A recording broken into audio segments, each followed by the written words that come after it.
Congratulations, you finally made it to 4 p.m. You know what that means. Happy hour. It's time to kick back, relax, and dive into the world of sports with the Young Norvelle Show. Whether you're catching up on the latest scores, analyzing the big plays, or gearing up for tonight's games, we've got you covered. So grab a cold one, settle in, and let's talk sports. Here they are, Patrick Young and Terry Norvelle. And here we go on the second day of the 2025 March Madness Tournament, which is the number one sporting event going on right now in our country. We welcome you to a Friday edition of the Young and Norvelle Show. We do it 4 to 6. Hope you stay with us and learn some ball, talk some ball, send us a chat, questions, comments, however you would like to participate. We're glad to have you here on Action Sports Jacks. We hope to hear from Patrick Young. He's got Saturday and Sunday SEC network duties. Saturday, Sunday, I'm not sure what his travel plans are. Maybe at the airport, maybe on a plane, or I think he said they may send him up on Saturday morning for Saturday evening work. But Patrick, if you watch the SEC network this weekend, you'll see Patrick Young on set in studio giving analysis on SEC/March Madness basketball. Brent Beard, we hope to hear. He's on. I don't think I'm letting the cat out of the bag. Brent Beard, we hope to hear from him, sort of. Brent is on granddaughter watch. One of his lovely daughters is about or has just about had a baby. So exciting time for Brent Beard. We hope we can hear from Brent as he may or may not be traveling to maybe or maybe not Atlanta. I think it was. I'm not sure. And hoping to welcome a beautiful healthy grandbaby, but we'll probably hear from Brent. He is a dedicated son of a gun. All right, a lot to get to. Obviously, March Madness takes center stage. Basketball will be the big topic du jour today on the program. So far, a real mixed bag for the SEC, and I think right now. And by the way, we're at Brew Barrel. If you're in the area, let me tell you about it. Where we're at.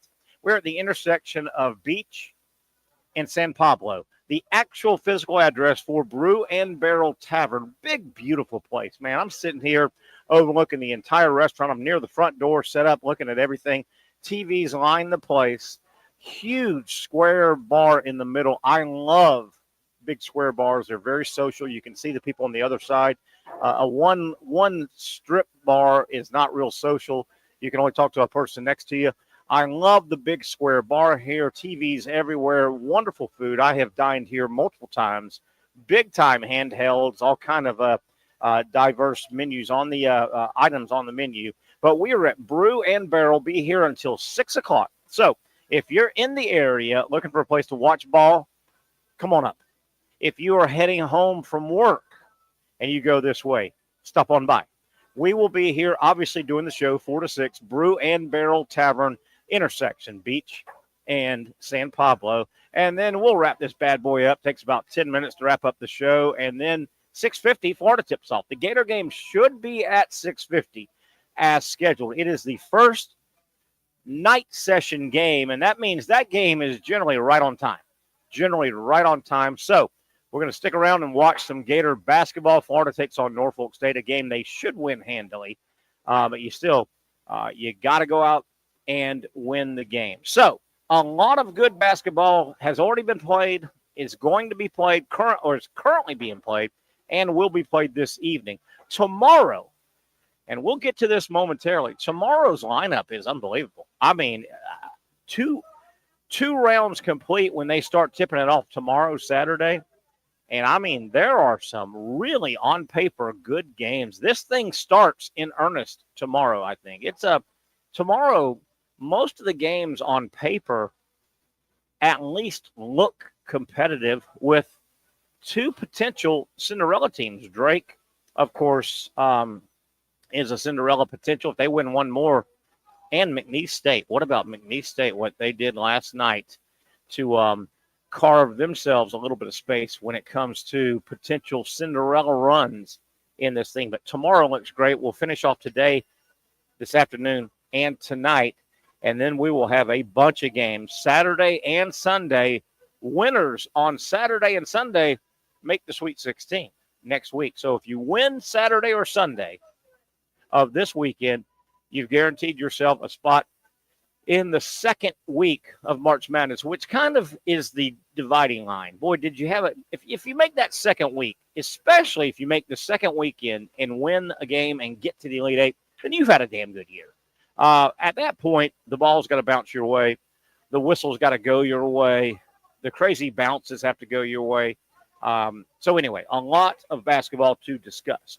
Where are we at right now? I don't know where to grade or how to grade the SEC right now. They still have a lot of games to play. Right now, if I'm counting this thing up correctly, and we can bring Zach in here unless we have Patrick on yet. Zach, if I'm counting this thing correctly, right now, as we sit with the ball being dribbled right now, halfway through day number 2, I've got the SEC with 5 wins and 4 losses. 4 losses. Auburn win, A&M win, Arkansas win, Tennessee win, Alabama win. Losses come from Texas, Missouri, Georgia, and earlier today, Mississippi State. Now, let me back up. Yesterday, day 1, March Madness for the SEC, I thought it was a push. I thought it was pretty much a push. Auburn won, Texas A&M won, Tennessee won. No surprises there. Texas lost in their playing game. The big negative for the SEC last night was Missouri. Missouri, not to take anything away from Drake. I watched most of that second half and the end of the game. Drake was good. Drake was better. Man, Missouri, I thought was going to go 2 or 3 rounds into this thing. They stunk it up, Missouri did. And if there was a precursor, Missouri, as good as they were through half of the season, boy, they did not play well the last 5 or 6 games. Missouri really didn't play well last night, not to take anything away from Drake. So last night, day 1, March Madness for the SEC, big wart on their nose by Missouri. Now, I think that got balanced out. I called yesterday with regard to the SEC. I thought it was a push yesterday. Ugly Missouri loss to Drake, but a nice win by Arkansas over Kansas. That was a 10-7, Arkansas 10, Kansas 7. This isn't a great Kansas team. That's still Kansas basketball. They don't lose in the first round very often. So I thought the Arkansas win balanced out last night's Missouri loss, and then stuff held for them. Auburn won, A&M won, Tennessee won. Georgia never competed. And Texas, we talked about, they probably weren't really in the tournament. That play-in thing, I don't even call that a tournament. Okay, so today, Mississippi State Mississippi State had a chance to really get the SEC off to a good start today. Alabama won. By the way, Robert Morris gave Alabama everything they wanted today. That game ended up, what did it end up? Let me tell you. It might have ended up a 10-point game. That was not let me see if I can find that real quick. And Zach, I don't know if you. It was a 10-point 90 to 81. So that was the final. Zach, I don't know if you watched much of that game. I watched almost all of it. That was not a 9-point game. Robert Morris gave Alabama hell all game long. I mean, that thing was a 2, 3, 4-point game most of the way. Did you see much of that game? I was mostly score watching, but I did see how close it was the whole time. So and as far as the SEC, their overall tournament goes, I mean, it really comes down to can Auburn, Tennessee, and Florida stay, and I think those are the 3 that really have a legitimate shot to win. So obviously, Florida hasn't played yet. Tennessee stayed alive though, but I mean, I think that's really what it's going to come down to: is can the ones that really have a chance to win the whole thing to stay going. And I don't know what do you make of Alabama now? I mean, obviously they made the quarterfinals of the SEC. Florida beat them up pretty good. Alabama, a lot like Auburn. Alabama seemed to be playing their better ball midseason, not right now. Same with Auburn. Now, Alabama, no matter what, they beat Robert Morris and they move on. Alabama will play the winner of St. Mary's and Vanderbilt. That game's going on right now. So we talk about Alabama kind of stunk it up a little bit. Robert Morris gave them hell today.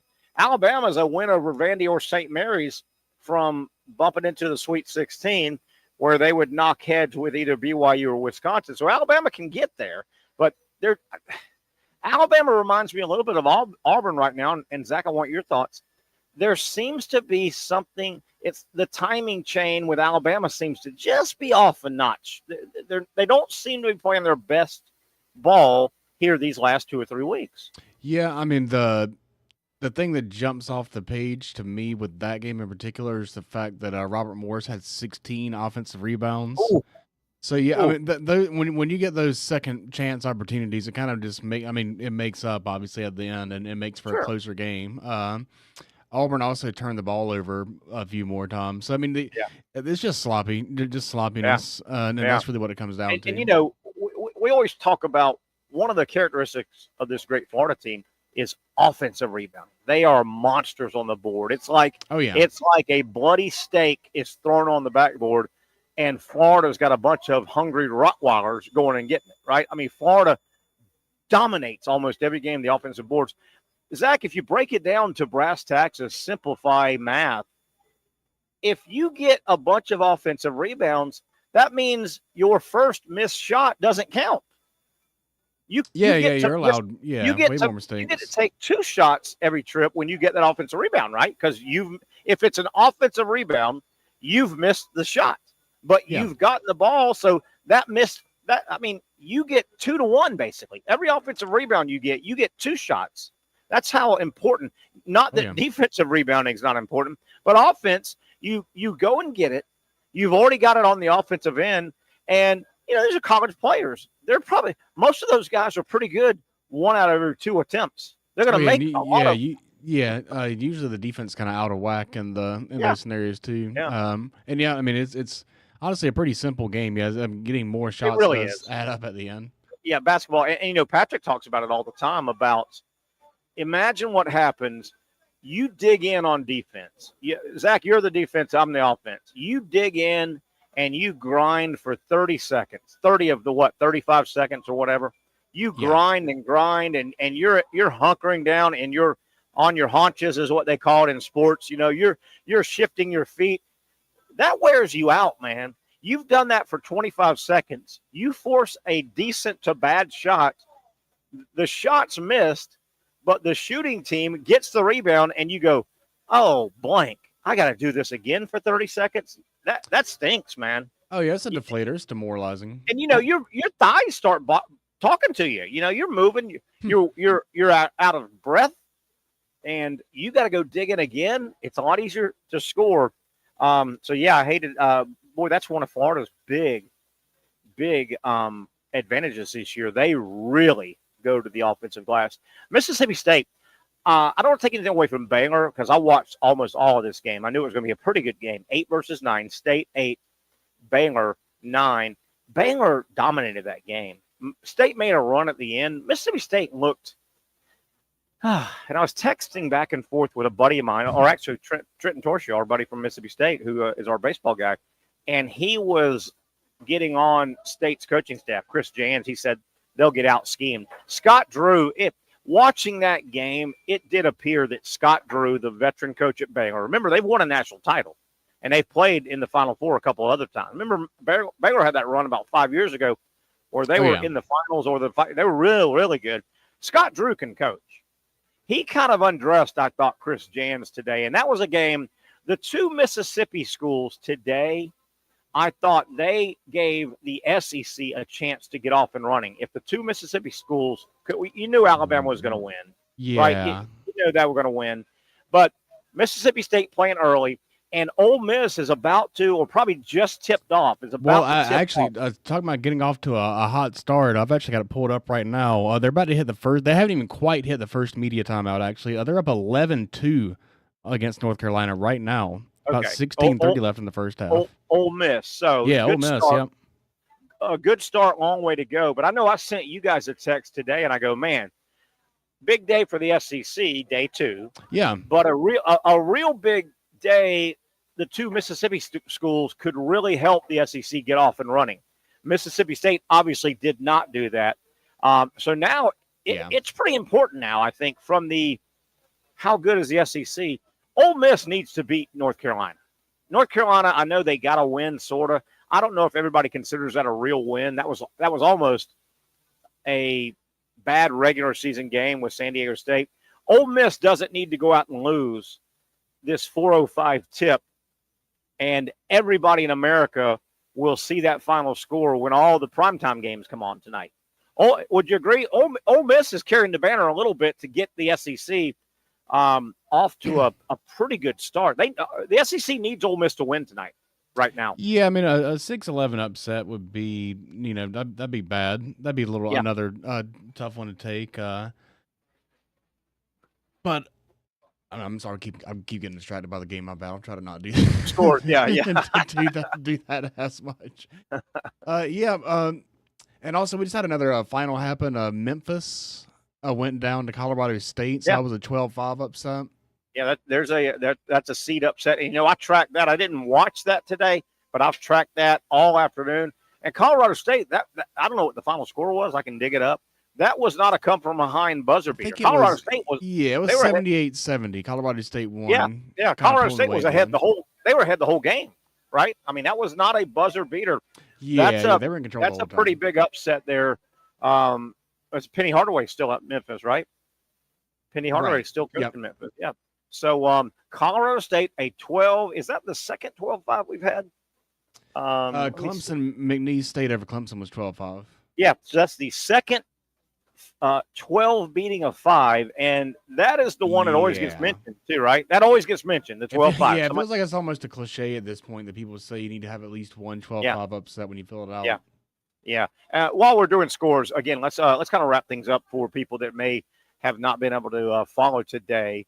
You mentioned that Colorado State, the 12 seed, gets by 5 seed Memphis, 78-70. Iowa State, really not a lot of trouble.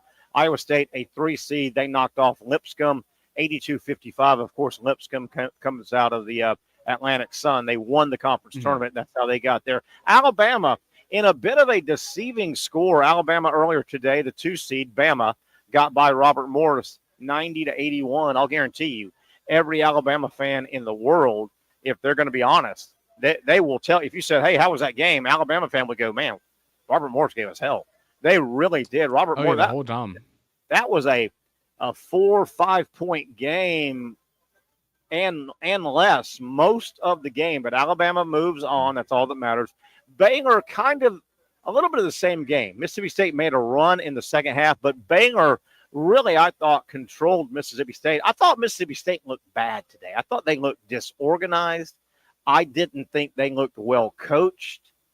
And Baylor, very seasoned ball club and a very seasoned program. Remember, Baylor has played a lot of high-level basketball games the last 5 years or 6. They've won a national title. They've played for a couple more. They've had some really good teams.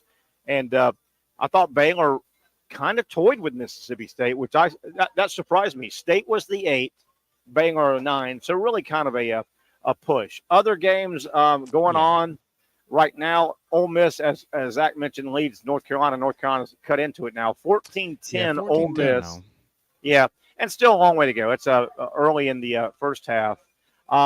Vanderbilt has carved out a 9-point lead over St. Mary's. Remember, St. Mary's comes from the conference that has produced Gonzaga. St. Mary's and Gonzaga have knocked heads for 10 years now, and St. Mary's has actually inched ahead of Gonzaga a little bit. So that's going to be a good game. The winner there, remember, the winner of Vanderbilt-St. Mary's moves on to face Alabama. So it could be SEC versus SEC. Duke, no problems at all with Mount St. Mary, 54-28 and counting. Duke, kind of a name your score. I listed, Zach, 3 games today that intrigue me, and I'm going to keep an eye on. Baylor, Mississippi State intrigued me. I watched most of that game. I was disappointed that Mississippi State did not put up a better fight. The Ole Miss North Carolina game, that intrigues me. Carolina pushed to the, Carolina having their manhood question a little bit. They shouldn't even be in the tournament. That's the best game today to me. Yeah, that's one we're going to track as we're on the air. And then tonight, I'm intrigued by Oklahoma, UConn. The winner, theoretically, will play Florida. Florida should get by Norfolk State. By the way, that's a 6:50 tip tonight for the Gators. And that should tip off, Zach, at 6:50, with it being the first night session game. Generally, there's a nice buffer zone. So the night session game, the first game of the day, obviously the early games, they start on time. And the first night session game generally starts on time. So I don't think there's going to be any, late tip. But Florida should win that game. To be honest with you, Zach, and you may concur with me here, for being a back-to-back national champion, which UConn is. UConn has won the last 2 titles under Danny Hurley, back-to-back. For being back-to-back national champions in men's basketball, modern day, I never see UConn on TV, do you? I mean, do they ever play on TV? Yeah, they don't really get the huge coverage. They don't really seem to ever have a perceived huge star power. The only time they really got talked about was when Dan Hurley was up for the Lakers job and he turned it down. That's the only time they really got a huge amount of coverage. Yeah. But it's going to get tucked away. They're right there where the ESPN headquarters is. I agree. And, I think it goes back to a little bit of what we talked about the last few days with this tournament jumping up on us. UConn has won, what did we say, 6 national titles?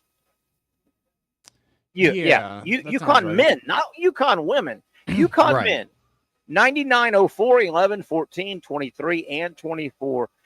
UConn, third most national titles in men's college basketball history, yet they never seem to be on the headlines. They're just an innocuous, I don't know what it is. Maybe it is where they're in the Northeast. College athletics is not huge, but I haven't seen.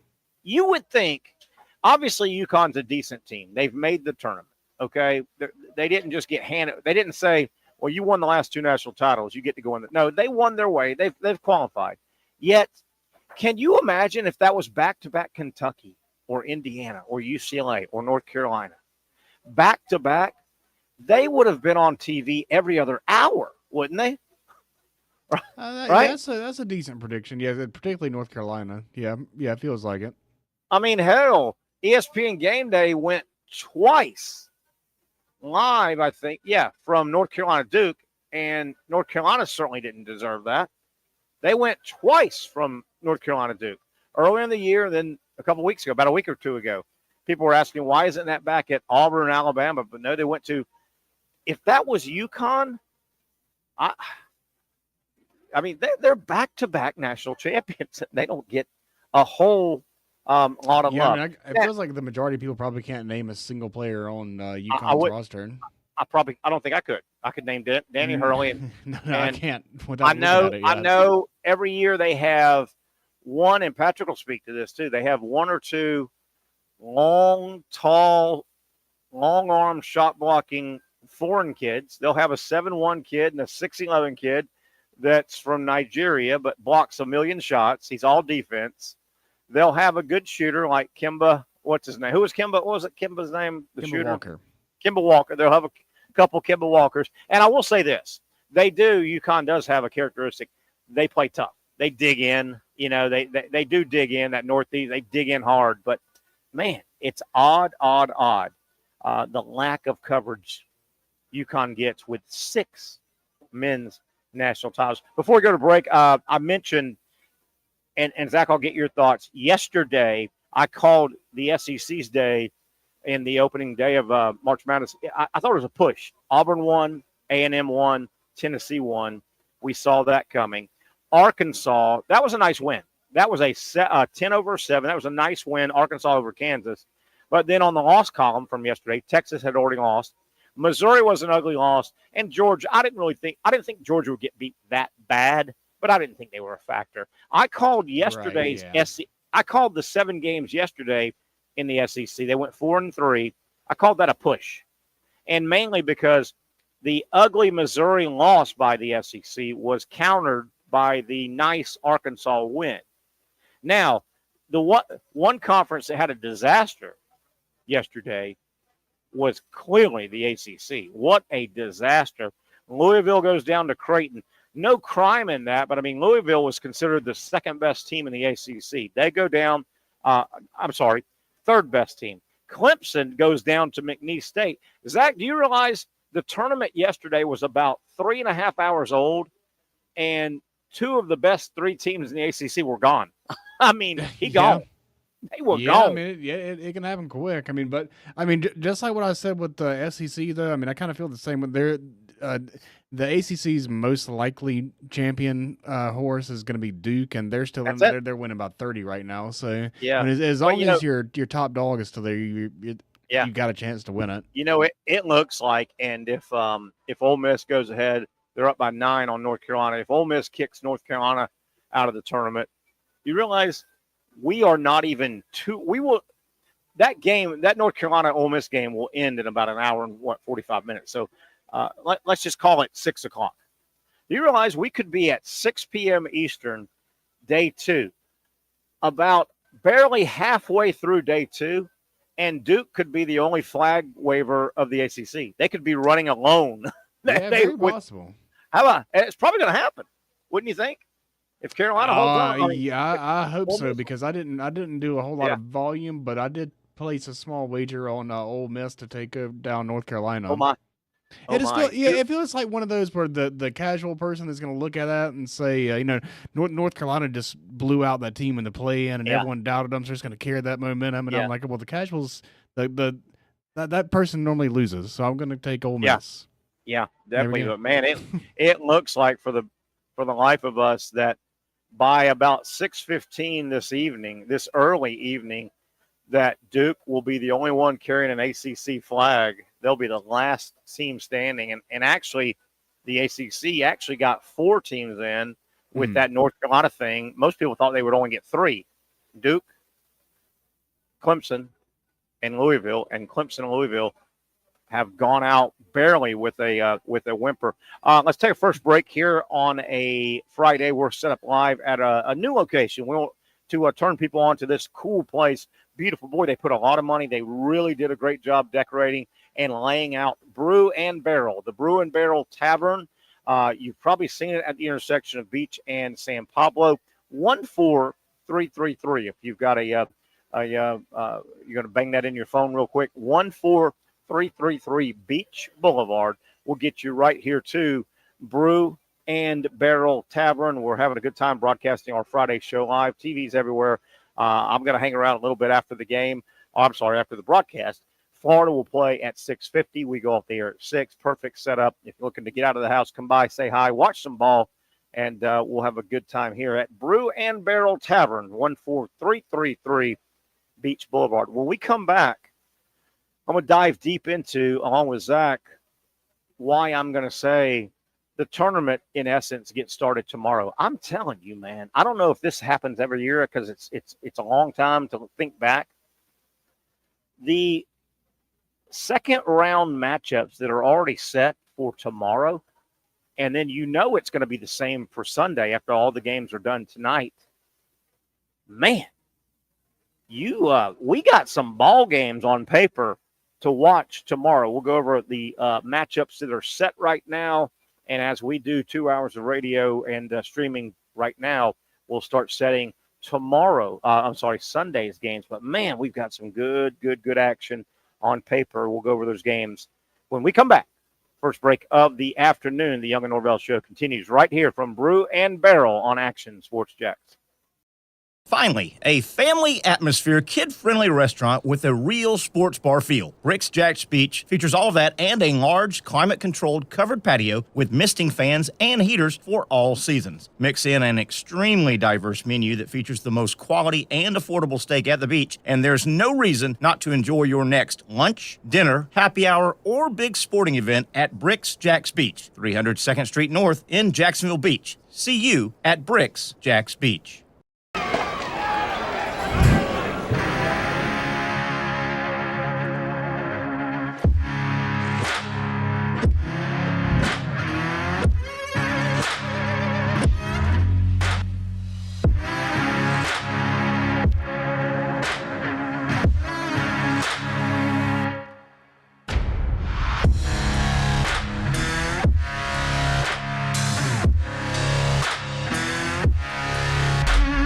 For over 20 years, Southeast Orthopedic Specialists has been providing the highest level of orthopedic and spine care to patients throughout Northeast Florida. Now, we're making that same great care even more convenient with Southeast Orthopedic Specialists Direct, a walk-in clinic where you can be seen for pain or injuries with no appointment needed. Staffed by orthopedic physicians and specialists, we offer everything from diagnosis and treatment to imaging and bracing, all with no appointment needed. For more information, hours, and locations, visit our website.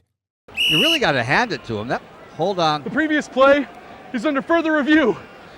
I'm not sure what he could review, but okay.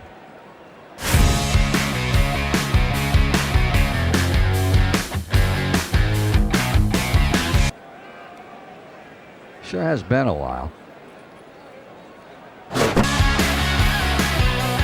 Dine in at Hurricane Grill and Wings for the football season. Well, there he is. Oh, what is that? Hey everyone, Olivia Tasley here from Action Sports Jacks to tell you all the different ways you can watch our new 24/7 network. 3 easy steps. You don't even need a pen and paper to write it down. Step number 1, download the app. Search Action News Jacks in your app store either on your phone or your smart TV. Then, once you're on the app, click on that little drop-down menu in the upper left-hand corner with the 3 little lines. That'll show you these options, and boom, right here, click Action Sports Jacks 24/7, and you will be brought to our continuous stream channel.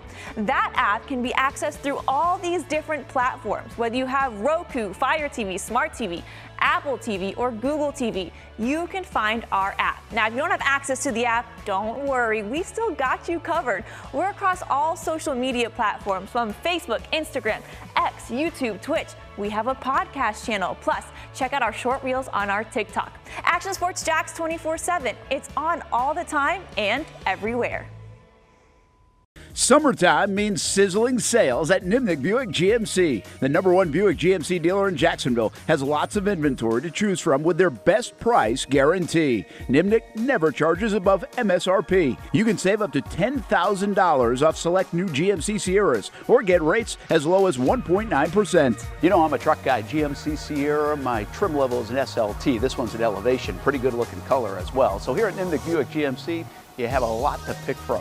My father-in-law, he drives this, an Enclave, so I feel like that GMC in the family. 2025 is coming around the corner, which means it's almost time to close out those 2024s this summer. You can schedule a test drive at NimnickBuickGMC.com. And while you're there, check your trade value and customize your payment options. Nimnick is there for you, even on Sundays. Visit the showroom on Phillips Highway or shop online at NimnickBuickGMC.com. Nimnick, your friends in the car business since 1941. GMC, we are professional grade.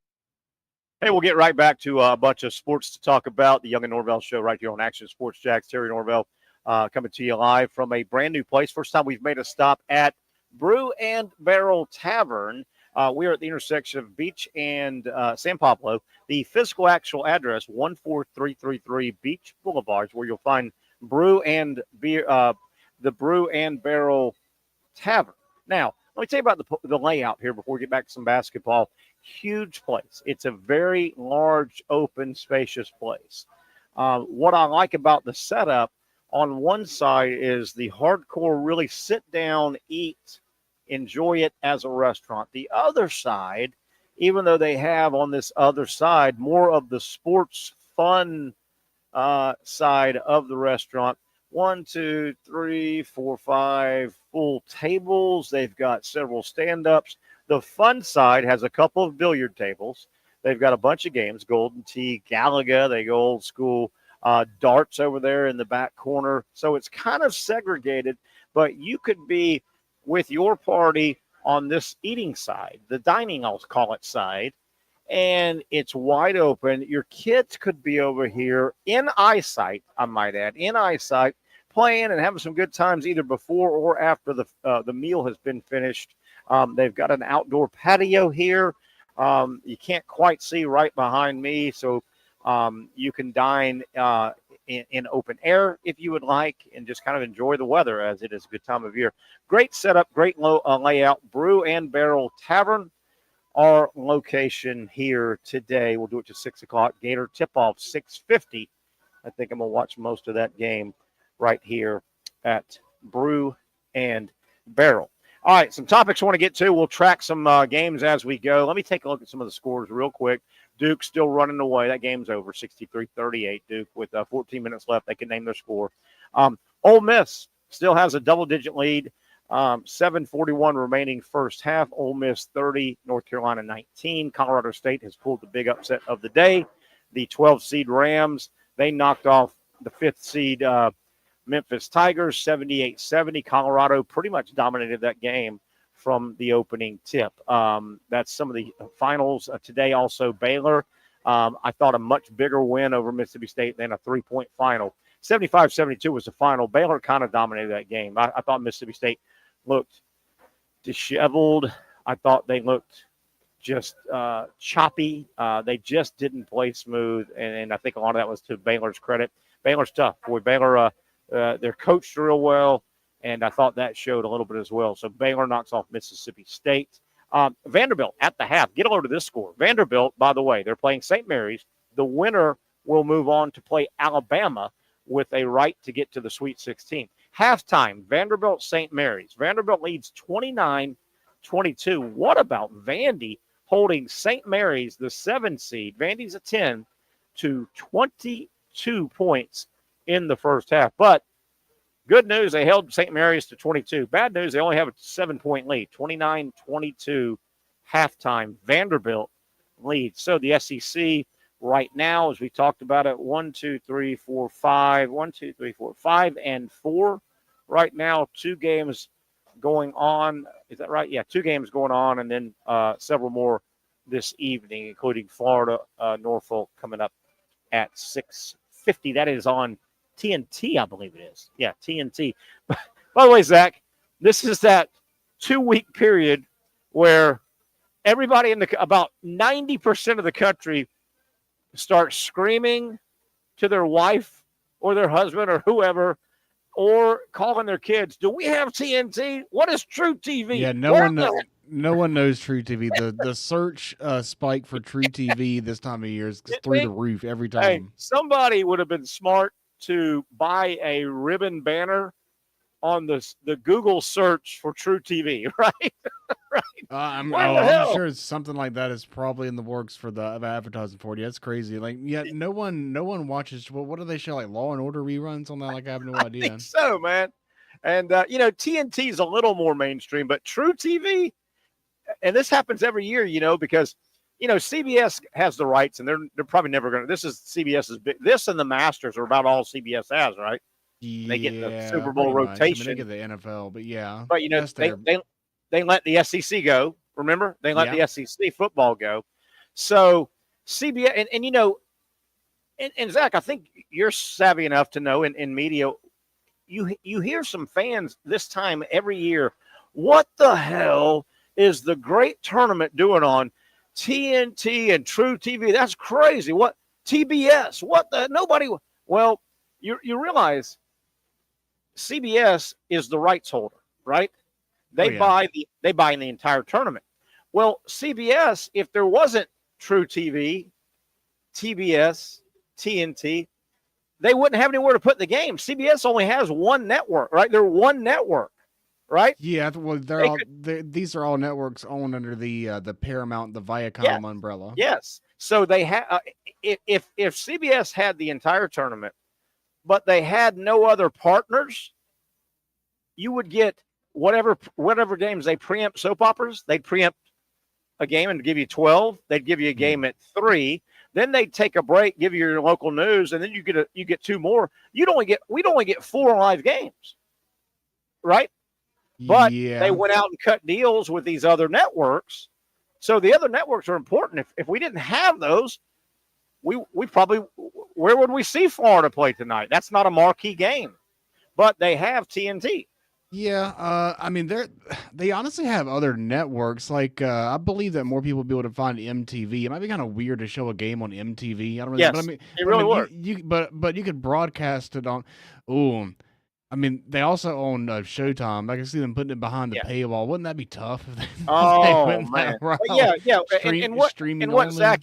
And what Zach is doing, he is looking at the umbrella, the ownership umbrella, and that's under the big umbrella, what all they own. But yeah, it's got to be a right fit too, like you said. I mean, you can't put, like you said, what was that network you announced a moment ago? MTV. Yeah, MTV. How awkward. And the MTV people, even though they're under the same umbrella, the MTV still has GMs and CEOs. They go, well, wait a minute, that's not our niche. Why? Yeah, we don't be out of their basketball wheelhouse. game. No more than sure. Yeah. So but how is it in True TV's wheelhouse too? You know, yeah, I feel like it's also not. Yeah, but again, they've got to put them somewhere. Why buy why if you're CBS? Why buy the tournament and only show, what do they have, 65 games, 64 team field, 65 games, what are 63 games? Why only show 20 games over 3 weeks on just CBS? Why buy the tournament, right? You got to buy the tournament to have somewhere to put it. Oh, yeah, you got to maximize everything. Yeah. I mean, and they usually, kind of relegate the lesser games to True TV, kind of put the main ones on CBS, obviously. Sure. I got to bring this up, man, and this is not Terry. I know I'm not the only guy that noticed this. So last night and yesterday, St. John's, a 2 seed in the West. They may knock heads with Florida. You never know. So St. John's, 30-4, great season. They played and knocked off Omaha. Okay, wasn't a great game, but I don't know if you watched a lot of basketball. You know, they went to that game and had cut-ins and talked to Rick Pitino. Okay? I know, Zach, I'm not the only guy that is thinking, I'm going to say it out loud because, well, that's what Terry does. Ooh. My God, have you seen Rick Pitino? Rick Pitino looks like a museum wax figure of Rick Pitino. Yeah, I saw the work he's done. He's obviously got face work done over the years. I think he's got the skin pulled. It almost looks like he's bleached his face too a little bit, you know? But he doesn't totally look human. Are you saying that it is potentially possible that he may have had some type of cosmetic surgery to some degree? I think he went to the same place Joan Rivers went all those years. I mean, Rick Pitino, he looks like a wax museum figure of Rick Pitino. He doesn't. He looks like, what is that thing at Disney? They got the wax. Yeah, the wax museum. Yeah, I mean, he doesn't. Next, they'll be on what, tomorrow? He may be interviewed tonight, but they'll be on tomorrow. And I'm not picking at him, but, you know, he made his choice. But obviously, he started messing around with his face. And, you know, that face stuff, it goes one of two ways, right? There's no in between. If you get work done on your face, I don't know if it's Botox or a facelift or bleaching, it either works to a grand slam level or it's an absolute disaster. And it looks like a disaster on him. Disaster. Yeah, when you're getting, it might actually be a real life wax figure that's powered by artificial intelligence. You can't. It could be an AI version, that but out. I mean, he truly looks like what a wax museum would construct of himself. He looks like it. I'm telling you, it is not a good look, man. It is not. It is not a good I would look. potentially try to make myself more handsome if I was him, but I mean, maybe he just wanted to be authentic. I don't know. I tell you though, I truly think, and you've seen these stars, and you see a few people in your knock around. You know, we don't see a lot of people that have had facelifts in our everyday life. You know, we're just normal. But you've seen the stars, most of them female, but you've some male as well that have face work done because they're trying to stay young. Zach, I think about 90% of it does worse than it does good. Yeah, it absolutely does. But I mean, you know, these guys, they go and they get these degrees, and they gotta pay for their practice somehow. So they push out it. They say you're gonna look wonderful. They gotta sell dreams to these people, and they buy them. And maybe if it makes them feel good, then I guess it works. Yeah. And you've seen there's a famous or infamous, I guess, maybe the word. I think it's out of New York City. True, may still be alive, lady. They call her the cat lady. She's had if you can look it up, she's had 80 surgeries on her face, and she looks like a cat, and it looks terrible. Botox out to here, and in her eyes, she looks good. And I guess that's all that matters, right? You're right. Oh yeah. If you just if you're comfortable in your own skin, you think that you look good, then yeah. I know I look good, Zach. So I'm fine with it. There you go. Can you look up? Oh, yeah, Jocelyn Wendelstein. Yeah. Yeah. Does it say how many surgeries? Oof. Yeah, it looks like mummy of Yeah. some sort. Yeah. It ain't pretty. Zach, we didn't get to this topic. We were going off the air. We missed it yesterday. It's not basketball, but I want to get. Did you hear the dust up that happened with Michael Jordan down in South Florida at a golf course? Not necessarily. Michael Jordan. Yeah, you know that guy. Michael Jordan. So he's a member, and I may be pronouncing this incorrect, but there's a golf course down in South Florida. It's in Miami Beach. It's kind of as I understand it, it's an island community. So, I mean, that tells you can only get to it like by boat, and there's guards, and very exclusive, right? Very, very, very wealthy, exclusive country club in Miami. And I may be pronouncing it incorrect. Le Gorce. L-A, second word, Gorce. Very, very exclusive golf club. Michael Jordan is a member of. By the way, recently the membership dues to buy your way in, and there's an exclusive waiting list. There are big time people that are waiting to get accepted. Okay, very exclusive. $700,000 to $1 million up front just to get into the club, to become a member. Okay, then you're paying your dues and all. So it is a fancy. I mean, about as fancy as you can get in the United States. Michael Jordan's a member, so he's playing. And this is not long ago.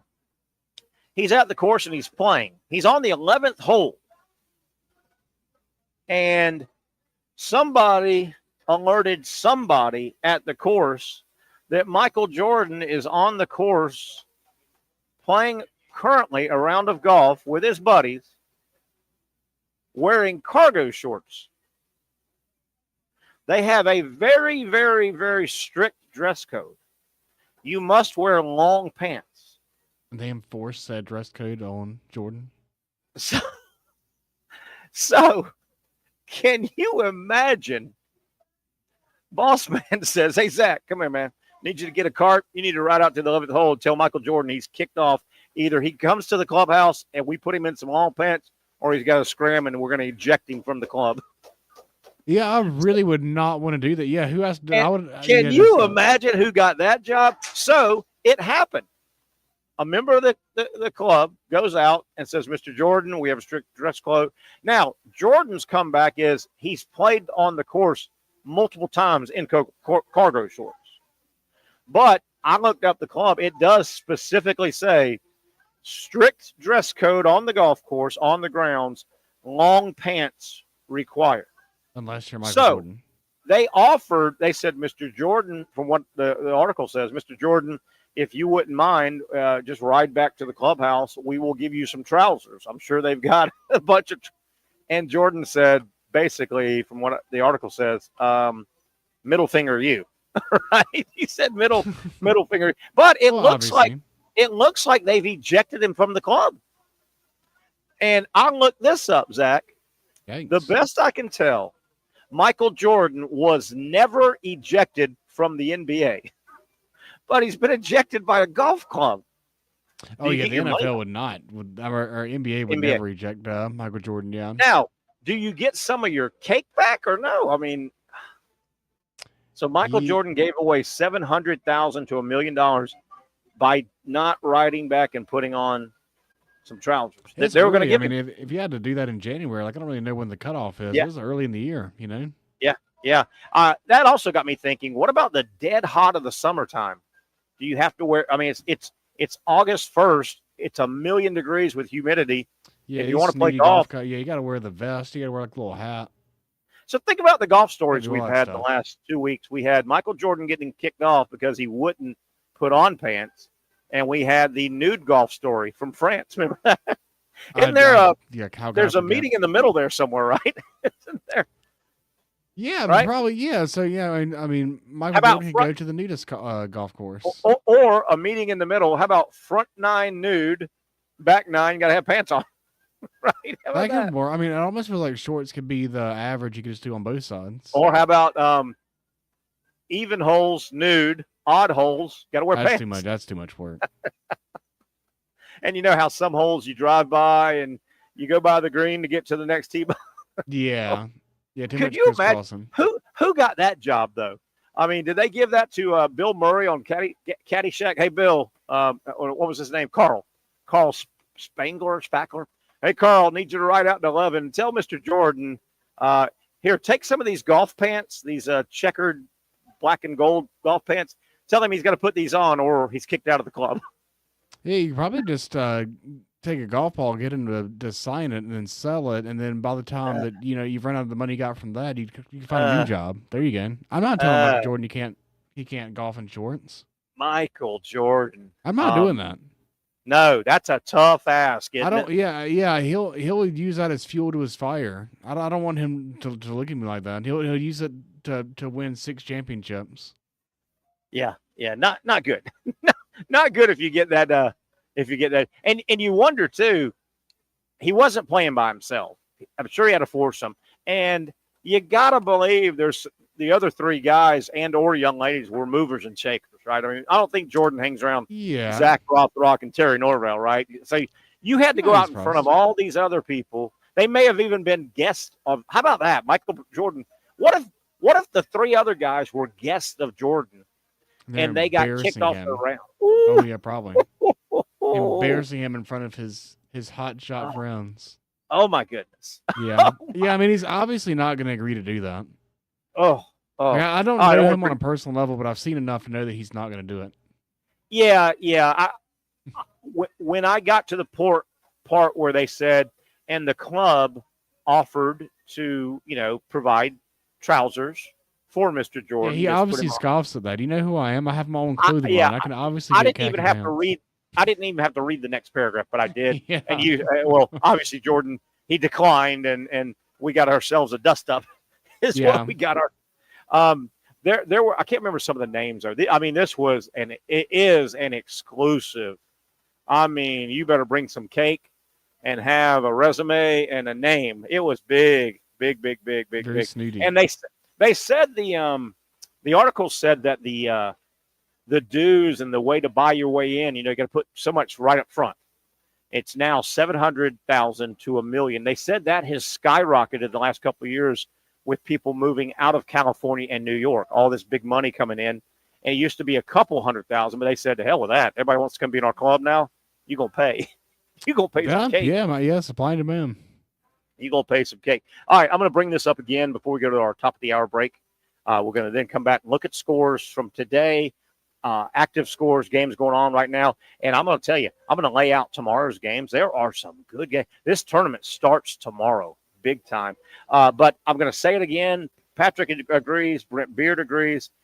I have nothing against Kenny Smith and Charles Barkley.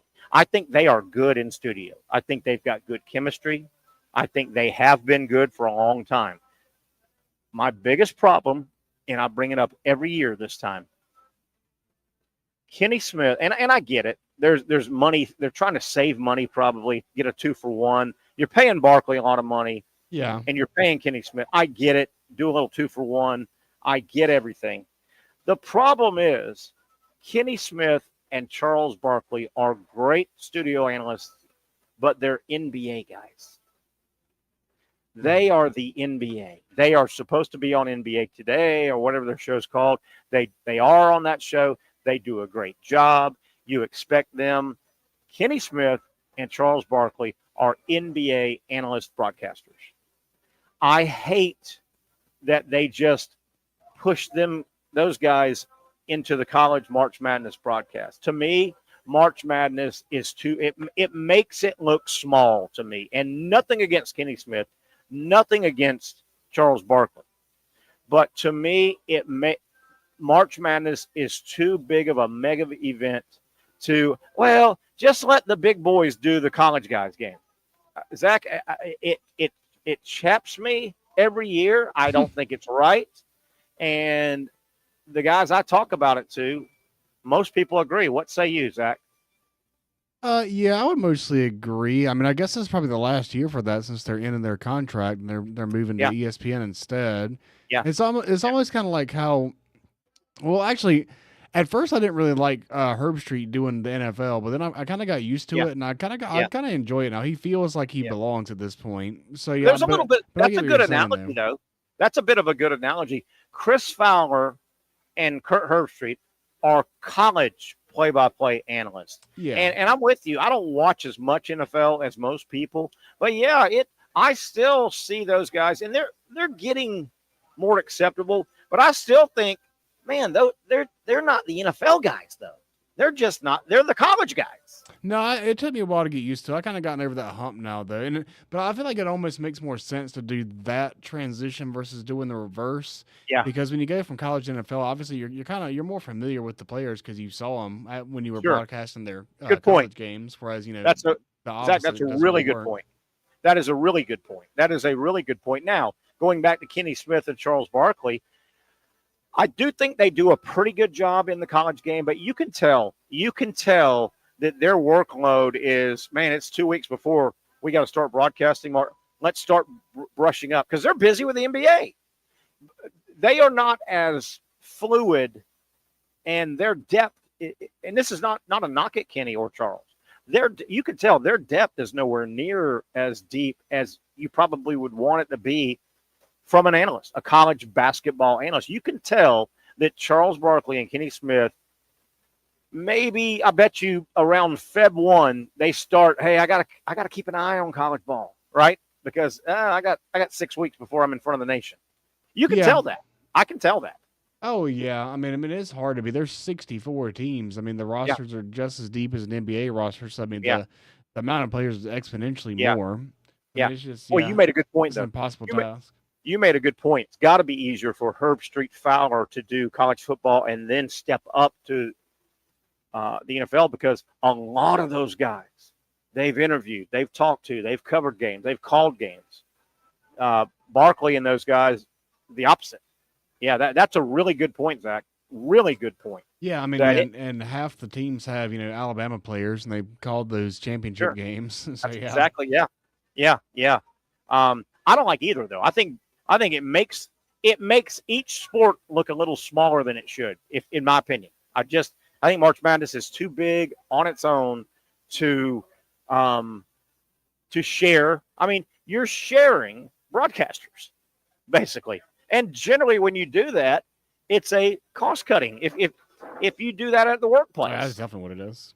If you do it at the general workplace, you go, well, this guy, he's a math teacher, but we're gonna let him teach English too, 1 hour a day. Well, shouldn't we get English? Nah, well, it's cost cutting. Nice. He had a minor in English, right? He had a minor in English. Yeah, close enough. Might as well. Yeah. Well, hey, I got an idea. Let's get an English teacher to teach English. So, oh well. All right. Before we go to break, Duke all over as expected. Just under 4 minutes remaining in the game. Duke will move on. They lead 84-46. Outclassed, outmanned their opponent. So Duke will win today in a few moments officially, and they will move on to face Baylor on Sunday. That'll be a good game. I think that'll be a good game. North Carolina, Ole Miss right now at the half. Ole Miss really beating up on North Carolina. This is a good one for the SEC and for the people that didn't think North Carolina should even be near it.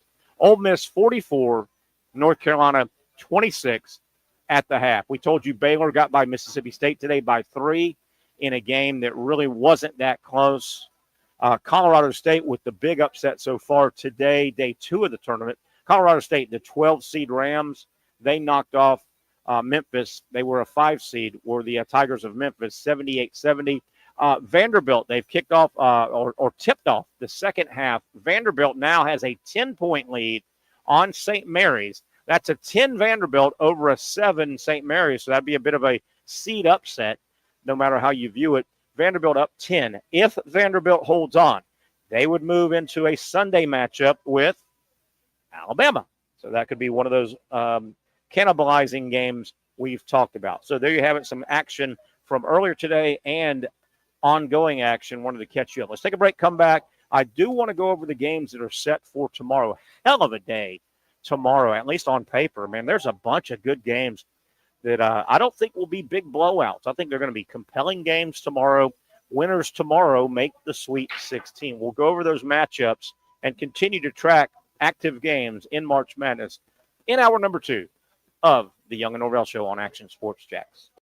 Finally, a family atmosphere, kid-friendly restaurant with a real sports bar feel. Rick's Jack's Beach features all of that and a large, climate-controlled covered patio with misting fans and heaters for all seasons. Mix in an extremely diverse menu that features the most quality and affordable steak at the beach, and there's no reason not to enjoy your next lunch, dinner, happy hour, or big sporting event at Rick's Jack's Beach, 300 2nd Street North in Jacksonville Beach. See you at Rick's Jack's Beach.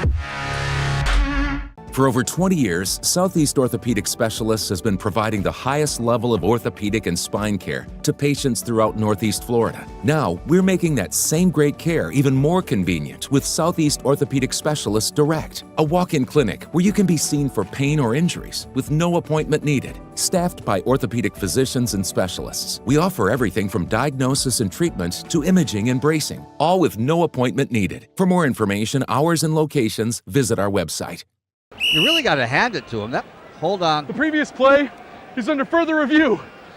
I'm not sure what he could review, but okay.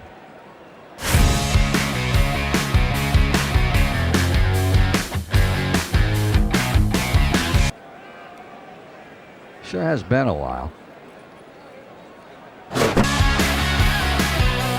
Dynamic Hurricane Grill and Wings for the football season. Well, there he is. Oh, what is that? Hey everyone, Olivia Tasley here from Action Sports Jacks to tell you all the different ways you can watch our new 24/7 network. 3 easy steps. You don't even need a pen and paper to write it down. Step number 1, download the app. Search Action News Jacks in your app store either on your phone or your smart TV. Then, once you're on the app, click on that little drop-down menu in the upper left-hand corner with the 3 little lines.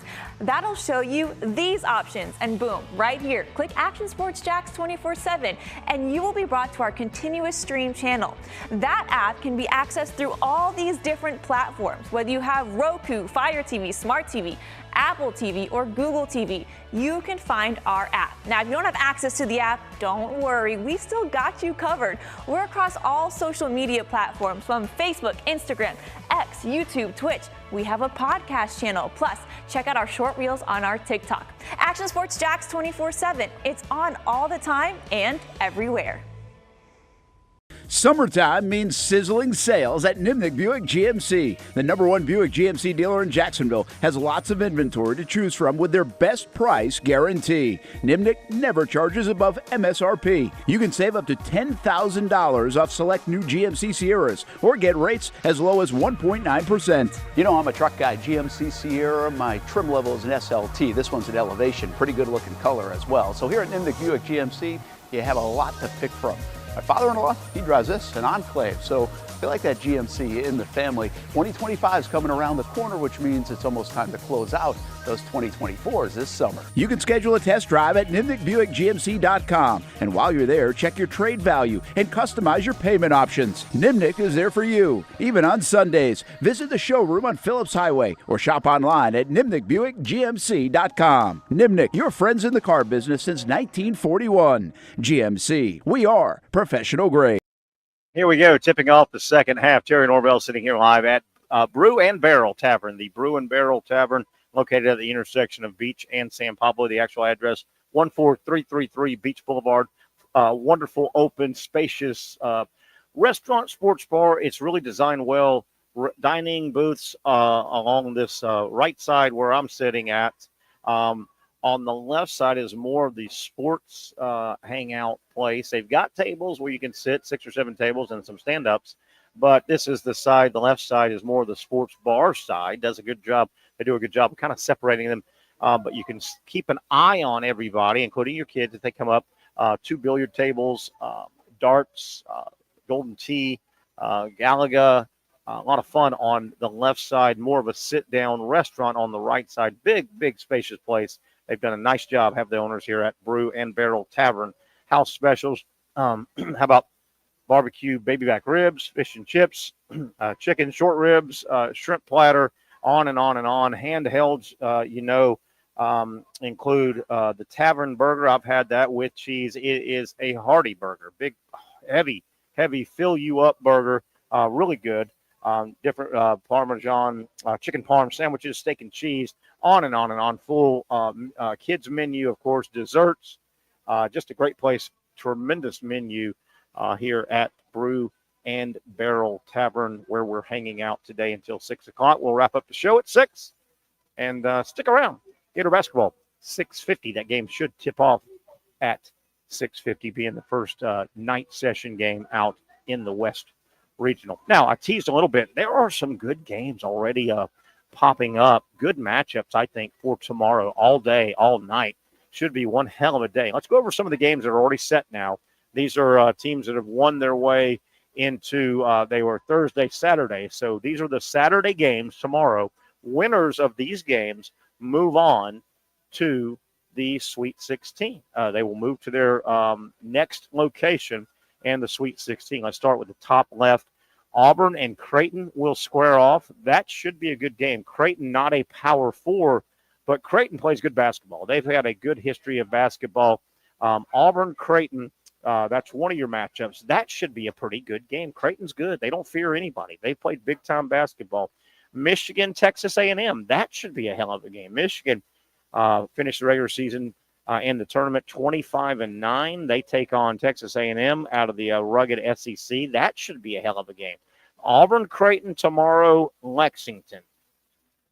Michigan, Texas A&M tomorrow out of Denver. Other games already matched up now. Drake will take on Texas Tech. Drake, I caught most of the second half of the Drake game. They're good. Drake is a good athletic team. They took it to Missouri. That game surprised me, but Drake didn't win on a buzzer beater. Drake beat them up pretty good. I thought Missouri's performance was a lot like Mississippi State. It was very choppy, very ugly performance. But I think the opponent had to do a lot to do with that. Drake, Texas Tech tomorrow. Good game. Arkansas, John Calipari. This storyline will be probably the big storyline of the day tomorrow. Arkansas got by Kansas. Nice win for Arkansas. Nice win for the SEC. They get by Kansas yesterday. They take on St. John's. The storyline will be ad nauseum, probably all night tonight and tomorrow. The coaching matchup. Calipari versus Pitino. They are mirror images of each other. They both coached at Kentucky, on and on and on. That'll be the storyline. And I think one of the stories will be, is this Rick Pitino or is this a wax figure posing as Rick Pitino? Man, he looks crazy with all the work he's done. Should be a fun game, though. Arkansas, St. John's, Calipari versus Pitino. Be interesting to see how Kentucky fans, neutral Kentucky fans, how they would watch that game. I'm going to throw one in. This is a Sunday, but we know it's going to happen. Duke is going to move on. They will face Baylor. That'll be a fun game. Tomorrow, also in Denver, BYU. They've had a nice year, 24-9 coming into the tournament. BYU will take on Wisconsin. That should be a good game. Maybe not the prettiest game, but a good game. It is set now for tomorrow in Wichita. Houston, Kelvin Sampson will take on Gonzaga, Mark Few. Two guys I think can coach. I think these guys can help their teams. I talk about in-game timeouts, whiteboard, drawing up a play, drawing up a score, drawing up a way to get the ball inbounds, drawing up a switching defense. I think these two coaches know what the hell they're doing. I like Mark Few, and I've always liked Mark Few. I've never been a fan of Kelvin Sampson. I think you hear me say this a lot, he's a slippery used car salesman, but he knows how to coach basketball. He is a good college basketball coach. That will be a fun game. That is set for tomorrow. Looking for another potential Cinderella. I think you got to win two games to really get to be a Cinderella.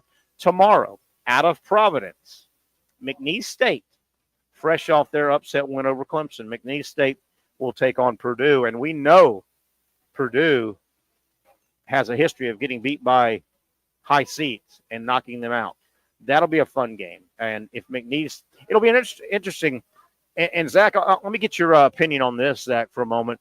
We talk about Cinderellas. And right now, as we sit, there are two potential Cinderellas. I think you got to win 2 games to then really capture the nation. But right now, as we sit, the 2 teams that could potentially be a Cinderella where the country would fall in love with the high seed, Drake, I think, could be one. If they beat Texas Tech, they would have beaten Texas Tech and Missouri. And I think McNeese State, certainly, if McNeese State was to go out and beat Purdue and move to the Sweet 16, here's the question I've got, though, Zach. If McNeese State was to pull another upset, and, you know, our country, we love Cinderellas, right? If McNeese pulls the upset again tomorrow, are they the darling of the tournament, or is part of that shine dulled because of the Will Wade stuff? Everybody remembers Will Wade and getting caught on tape, and I'm paraphrasing, but the tape said, referencing a player, well, why can't he sign? Why doesn't he sign with us? We made him a hell of an offer, right? You remember all that, and he got caught up and finally got fired by LSU, the FBI investigation, and they had tape where he was saying, incriminating. Will Wade's had a black eye since then. He paid a price. He lost his job at LSU, which was a multi-million-dollar a year job, and he had to sit out a time. I think he had a show cause, and he sat out 10 games with McNeese last year. Do you think Will Wade's baggage will keep some of the people around the country from jumping on the Cinderella bandwagon of McNeese State? A lot of people are mad at Will Wade for the way he handled that LSU stuff. Yeah, probably some people. There's always going to be some people that are going to jump on things like that. It's definitely a story that seems to be brought up a lot of times when they bring up McNeese and they talk about Will Wade. They feel like they got to kind of allude to that at least a little bit. Yes. But if the team keeps winning and they keep going on a run, it's just going to be more and more of a side note and a footnote, and it's just going to be less and less of a deal the more games they win. I think one thing that will help him in the court of public opinion will be, and I think this will be brought out some, Will Wade obviously basically incriminated himself on, what do you call it, were they listening on your phone calls? They tapped his phone. Yeah. The FBI got involved, and they have the jurisdiction to tap phones. Yes, NCA can't do that. So that was this big FBI investigation. A lot of people went down. So they tapped his phone, and he's saying stuff. I think he was talking about that player, Javonta Smart, good little point guard. And he's on the phone talking about, hey, he better sign with us. We put a real damn good, package together. Never came out and said it, but it was pretty implied, Yeah, I wonder though if the disdain for Will Wade will be lessened a little bit if the reports that go back to this and remind people what happened.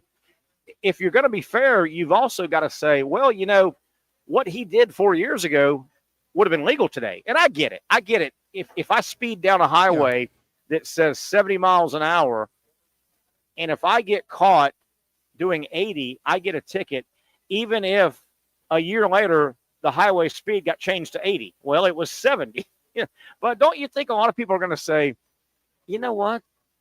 If this was modern day, it was only 3-4 years ago, he didn't do anything wrong that's not legal now. Yeah, I mean, that's kind of more the side that I'll lean to it. I kind of see it as more of a non-factor, and not even really for that reason, but as much as, I'm pretty sure that Coach Calipari at Kentucky was doing it, even though there was never anything officially found with that. I'm pretty sure that Nick Saban at Alabama was doing it, even though nothing officially was ever there. Sure. So it's just kind of, if you ain't cheating, you ain't trying to a certain degree. Yeah. I mean, I know some people kind of hate that, but I mean, that's just the way it is. And, if you're the victim to it, obviously it sucks. But if you're the beneficiary of it, then you probably don't really care that much. So, yeah, I just think it's kind of more of a non-issue. A little bit of a weird story too is he's going to NC State, right? He's already been hired at North Carolina State, so his next loss at McNeese is his last loss. So he's parlayed these 2 years. They went to the tournament 2 years in a row since he's been the coach. Right. So he's parlayed that into a Power 4 ACC job. So he's going to NC State. A little spinoff, and we talked about this a little bit. I think I understand why. You realize NC State fired Kevin Keats a week or so ago. They've hired Will Wade. Kevin Keats, speaking of Cinderellas, NC State and Kevin Keats and who was the big guy? RJ somebody, the 300-pound guy. They were the darling. They made the Final Four. Oh, yeah, that guy, he was cool. NC State, yeah. RJ something, the big, heavy 300-pound guy. They were the darling of the tournament. They made the Final Four, and you realize less than a year later, they fired Keats. And the word is administration at NC State realizes that Final Four run last year was a fluke. They had to win 8 games just to get into postseason play. And Keats had like 4 losing seasons in a row. He's about to get fired anyway. Yeah. So that was fun, but it bought him about 10 months. You know, and isn't that weird though? A Final Four coach from last year just got fired. Yeah, it was just the circumstances kind of played out the way that, you laid them out. And, NC State probably wanted to go ahead and make an offer because, Texas is going to make a big offer to someone. And a guy like Will Wade would have been someone that they would offer and maybe might still try to make an offer to. But, get on NC State to lock him up. Yeah, Texas has got to make a move. Rodney Terry is not the answer. And Texas, they're not going to want to just be scuffling around and getting the play-in game. Now, they're an SEC member. The play-in game, Texas should not live and die on, do we get to be the play-in game? That's Texas. And Texas basketball has been a bit of a black hole in their athletic program. They just, they'll have a Durant show up for a year. They had a little point guard that took them to the Final Four 10 years ago or whatever. TJ Ford, I think his name was, maybe. Does that ring a bell? TJ Ford, I think, and that team. But Texas basketball, they just can't get the right guy to sustain. Rick Barnes was there. And, again, Rick Barnes found a guy named Kevin Durant for 1 year. And Rick Barnes had success. But Texas wants to be better than that. And frankly, Texas basketball is suffering, and I mean this in a good way. It should bring up your program. Texas basketball is suffering a little bit like Gator football might be suffering in that Texas football's really good now. So everybody looks over at basketball and says, hey, Texas basketball, join the party. Gator basketball might win a national title this year. And, that's a positive, but all of a sudden, does that put a little more pressure? Hey, Billy Napier, this guy, Golden, only been here 3 years, just like you. His program's way more advanced than yours. My man, what are we doing? Yeah, that definitely makes sense for Texas. I think the Florida football program, you're going to have maximum pressure all the time, no matter what. They think every year is supposed to be 96 around here. Yeah. Probably. I don't know, I don't know off the top of my head the quality guys out there but Texas doesn't need to go hire another Rodney Terry. They need a splash hire, right? Texas basketball. I'm sitting here thinking, who could they earmark? Well, if I'm Texas basketball, I have already called Jay Wright and said, Jay Wright, the star coach at Villanova. He's got the look. Now, can you pry him out of the TV booth? Wouldn't that be your first call, Jay Wright? I'm sure he'd be on the short list. Yeah, for sure. Was it you that said that somebody does a Texas type program call Rick Pitino and say, Rick, you got 5 more years in you? Oh my God, St. John's St. John's is cute, but it's St. John's, right? Right. Maybe, but I just don't know. He's a mummy. He's a wax figure. Doesn't he? But Jay Wright he's got to be on everybody's speed dial the last 2 or 3 years. Remember, he walked away from Villanova. There was no scandal, no anything. I don't know his age. Whatever age Jay Wright is, He's much younger than that chronological age. He looks the part. He's a really good coach. And, 2 years ago or so, with all this new portal and NIL, two or 3 years ago when this was really new, a lot of us said, well, you know what? Coaching at the college level now is not a desirable. No big-time coach is going to want to do it because they don't want to do this and that and this and this. Well, you know what's happened? It's evolved. You can see what's happened. If you're the big enough name and you take a big enough job in college athletics, football or basketball, you're not doing the recruiting. You've got a general, it's evolved to where everybody's got a GM. Everybody's got it looks like the NFL front office. You've got a salary cap department, and you've got a finance department, and you've got a GM. So it's not as ugly. Bill Belichick isn't. I don't think Bill Belichick's jumping on planes, going to New York and talking to this quarterback and flying to Oklahoma and talking to this offensive tackle.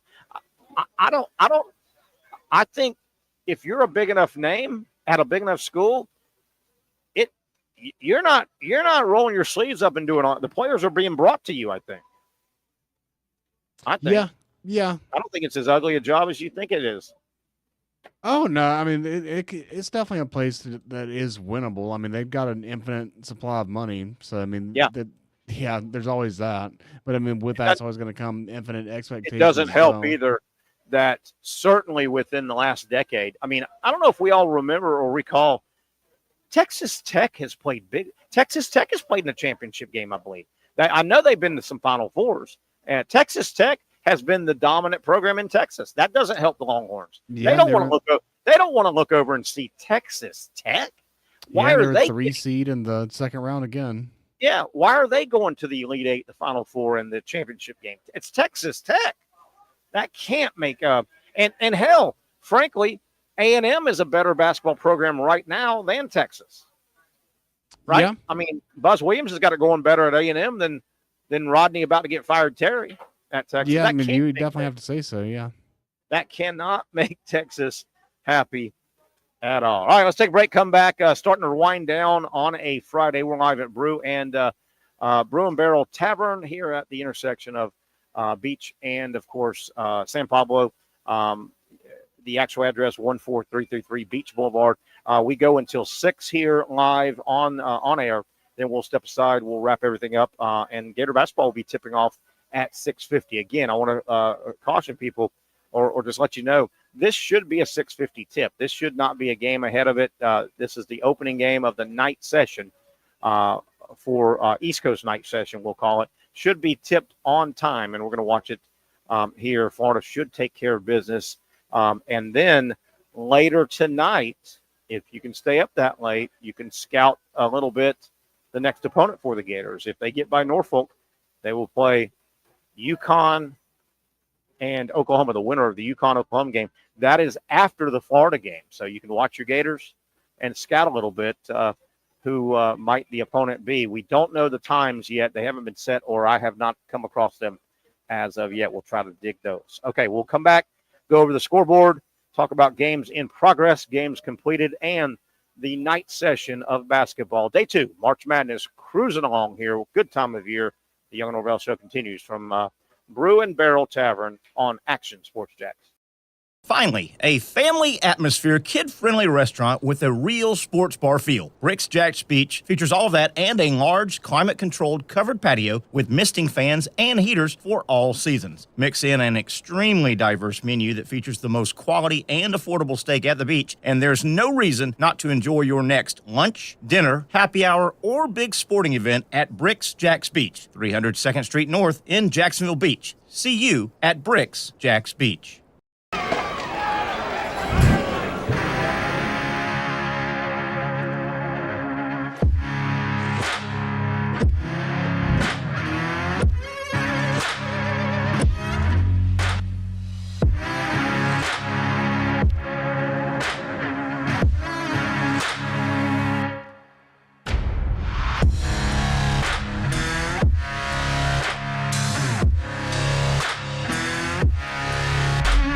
For over 20 years, Southeast Orthopedic Specialists has been providing the highest level of orthopedic and spine care to patients throughout Northeast Florida. Now, we're making that same great care even more convenient with Southeast Orthopedic Specialists Direct, a walk-in clinic where you can be seen for pain or injuries with no appointment needed. Staffed by orthopedic physicians and specialists, we offer everything from diagnosis and treatment to imaging and bracing, all with no appointment needed. For more information, hours, and locations, visit our website. You really got to hand it to him. Hold on. The previous play is under further review. I'm not sure what he could review, but okay.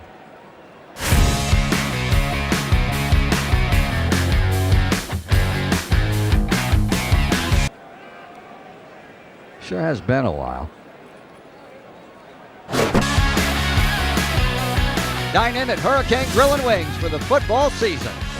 Well, there he is. Oh, what is that? Hey everyone, Olivia Tasley here from Action Sports Jacks to tell you all the different ways you can watch our new 24/7 network. 3 easy steps. You don't even need a pen and paper to write it down. Step number 1, download the app. Search Action News Jacks in your app store either on your phone or your smart TV. Then, once you're on the app, click on that little drop-down menu in the upper left-hand corner with the 3 little lines. That'll show you these options, and boom, right here, click Action Sports Jacks 24/7, and you will be brought to our continuous stream channel.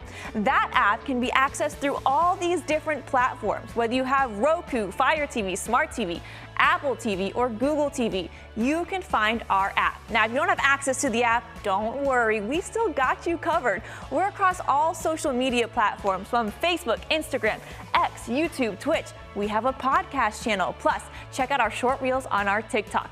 Action Sports Jacks 24/7. It's on all the time and everywhere. Summertime means sizzling sales at Nimnik Buick GMC. The #1 Buick GMC dealer in Jacksonville has lots of inventory to choose from with their best price guarantee. Nimnik never charges above MSRP. You can save up to $10,000 off select new GMC Sierras or get rates as low as 1.9%. You know, I'm a truck guy. GMC Sierra, my trim level is an SLT. This one's an Elevation. Pretty good looking color as well. So here at Nimnik Buick GMC, you have a lot to pick from. My father-in-law, he drives this, an Enclave, so I feel like that GMC in the family. 2025 is coming around the corner, which means it's almost time to close out those 2024s this summer. You can schedule a test drive at NimnikBuickGMC.com. And while you're there, check your trade value and customize your payment options. Nimnik is there for you, even on Sundays. Visit the showroom on Phillips Highway or shop online at NimnikBuickGMC.com. Nimnik, your friends in the car business since 1941. GMC, we are professional grade. Another bit of a sticky situation in Athens around the Georgia football program as we welcome you back to the Young Norvelle Show on a Friday. Coming to you live from Brew Barrel Tavern here on Beach Blvd. And Zach, I know we had a little fun pre-show, but it's a serious topic. Earlier this week, 2 more active current Georgia Bulldog football players were arrested on driving charges, reckless driving, speeding, 2 separate, not the same incident with 2 guys, 2 separate situations. And I know, Zach, we kidded around a little bit about it, but and I understand these guys are in their 20s.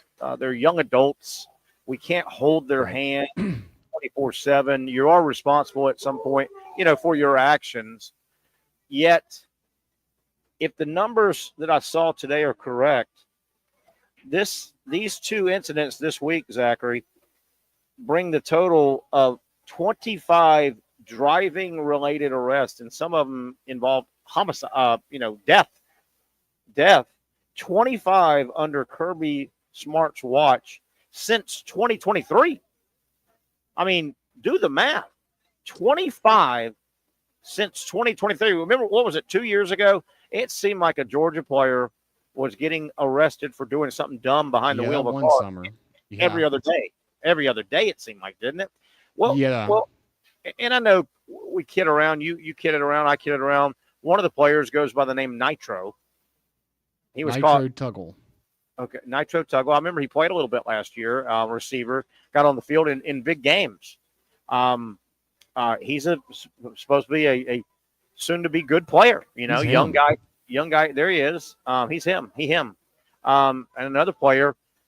So Tuggle, reckless driving and excessive speeding, arrested. The other player, driving issues, arrested. Supposedly he hit an apartment. Apartment jumped out and hit him. Zach, all chuckling aside, if you are, and I'm not, this is not bash Kirby, get him fired, Georgia should let him go, but how much longer can these numbers just keep adding up? But at some point, does your president of the University of Georgia, does the board of trustees say, hey, I mean, do we just let it go ad nauseum, ... at some point, do you have to buck Kirby down? Does that mean fired? Does that mean suspend for a year? I mean, what do you do about this? At some point, probably. I don't think they're at that point yet. I think they reach that point precisely about the same time that they stop experiencing the level of success they're experiencing with their football program right now. I mean, they just made the semifinal again. Absolutely, yeah. So They made the playoff. I think it's just one of those things you just kind of keep kicking the can down the road, and you keep just kind of smile and wave and just answer the questions when they come, and just kind of trying to ignore it. And Kirby, it was probably a year, maybe two ago, when this thing was really percolating. When the numbers were, you remember, there was that period. I'm telling you, they must have had 10 or 12 in a 3-month period. It was like it was right around the time the NIL became established, and they probably got a lot of money to get a bunch of really fast cars with, and it just went wild. I think Kirby, I don't think he might not have thought it all the way through, but it was about a year and a half, 2 years ago that Kirby came out with a strong statement. And it reminded me of the less important, but the Shad Khan statement that he probably didn't think through. Well, this is our best roster ever.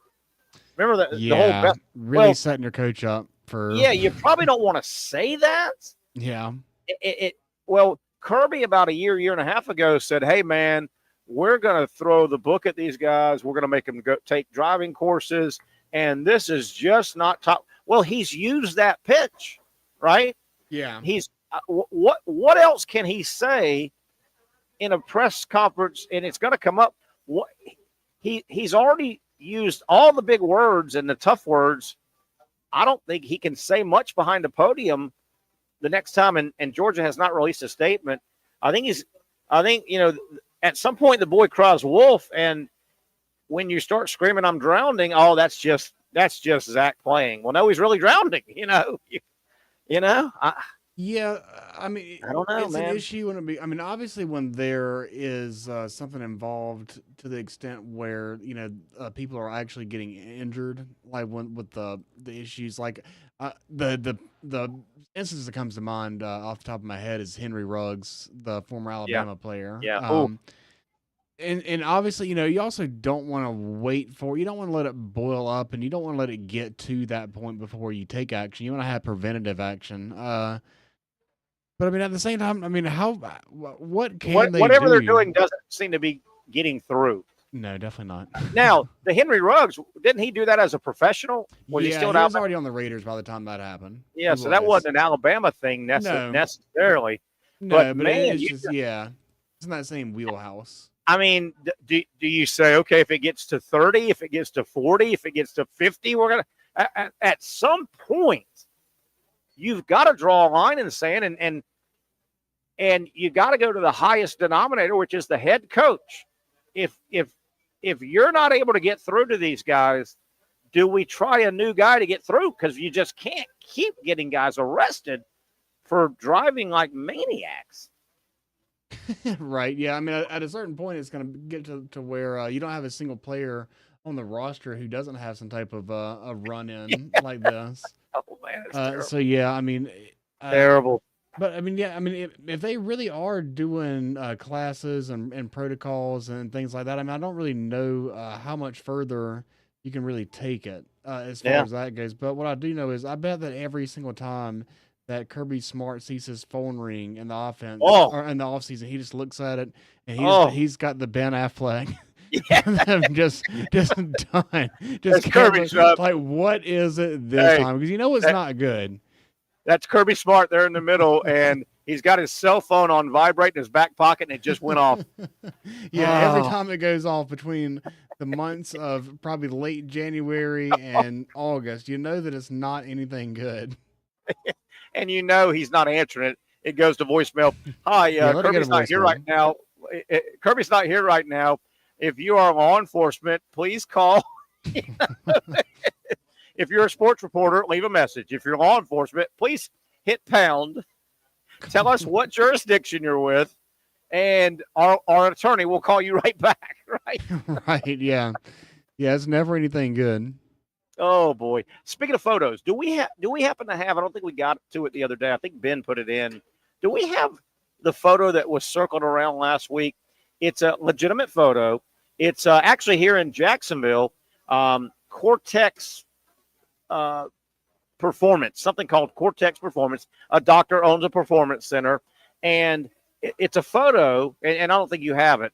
I don't know where it would be in the system. I do not know what this is you're talking about. And I don't know what he'd have it under. Maybe DJ or AR. DJ Lagway AR-15. Yeah, I've got that photo. I didn't know. I thought you were talking about some type of $6 million man like experiment. Yeah, I didn't know. Take a look at this photo, and I don't know what to make of it. It's nothing bad. Okay, this is at a place called Cortex Performance in Jacksonville. Yeah. A doctor runs a facility of performance, and Zach, take a good look at this. And I don't know if it means anything. Obviously, in the black shirt with the blue shorts, that's Anthony Richardson. Okay. In the gray shirt on the other side, that's DJ Lagway. And look, Lagway's got some slides on, and they may be a little bit big. But look how just to the naked eye, we all know Anthony Richardson is a big dude. You've known that over the last 5 years, right? Anthony Richardson. Look how much bigger DJ Lagway is. Huge. I don't know what this means, but look at the size of Lagway there. Oh yeah, I always heard that that's what he was. I thought that was like the comparison, that he just was like a slightly bigger, faster version of Anthony Richardson. And this tells you, when it comes to athleticism and breaking a play and scrambling, DJ Lagway is going to be, look at that frame. He's going to gain yards much more Tim Tebow-esque than Cam Ward. Now, does that worry you as a Gator fan? Does that worry you? When Lagway came in from Texas, when Lagway signed from Texas, I knew the name, and he was considered maybe the number one dual threat quarterback. So when Lagway got here in Gainesville 3 years ago, I always pictured a cannon arm, but a very elusive wiggle guy scrambling. He ain't that guy. I'm not saying he's not going to. He's going to get his rushing yards much more Tim Tebow-esque, wouldn't you think? Look at that body.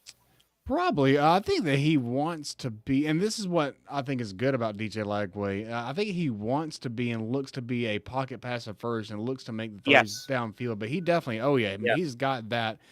He's got that ability. He's not like just a traditional. He's not going to be Drew Brees back there. Are they going to have to? But when you've got a body like that, and Tim Tebow was 6'3", not that tall probably, but just 235 pounds of granite. You look at DJ Lagway. If you're the Gator offensive coaching staff, are you going to have to talk him down? Because with a body like that, I don't think you've got to be coached into avoid contact, DJ. DJ, avoid. Why? Well, Look at me. I mean, want that. You want to be smart. This guy is a monster. Yeah, well, what you want to do, I would just, as far as that goes, for when you do run, I would just show him a lot of film of Lamar Jackson, because Lamar Jackson, no one ever gets a solid hit on him. He's always going out of bounds or sliding. Yeah. Isn't it amazing? And I know you're not going to be as fast as Lamar Jackson. If you just kind of take his mindset and just apply it to your game, I think you can avoid a lot of those unnecessary hits. I mean, this photo circled last week, and I know when he was at Florida, and just from seeing him now on the NFL, Anthony Richardson is a big dude. Lagway, And look at Lagway. What is that? That is his right shoulder kind of down, which is bringing his head down a little bit. If he stood straight up, he looks like he would be 2 inches, I think 2 inches tall. Some of this is probably their body posturing, but yeah, I mean, it looks like and look at his shoes. Is almost slender. He may have some thick-soled slides on, but look at the shoulders side to side. Yeah, that he looks. look at the Anthony arm. Richardson looks slender compared to DJ Lagway, who looks He is like a monster. He's built like a Greek god type character. Almost. He is a monster there, isn't he? Yeah. Oh yeah. Oh, goodness gracious! That photo made the rounds. But yeah, we'll wrap up this segment, take a quick break, and then wrap up the show. But yeah, you wonder how many more arrests can happen from the Georgia football program before something happens at the top. I mean, right. Gosh darn, man. And I know Kirby's got an impeccable, and I'm not trying to fire Kirby Smart, but I don't care if this was at Southern Miss or East Carolina, Texas, Texas Tech, Ohio State. If this was at Ohio State, the rest of the country would be going, my God, who's running the show? Can the players do anything? Is the coach ever accountable for the culture of the program? Are they listening to him?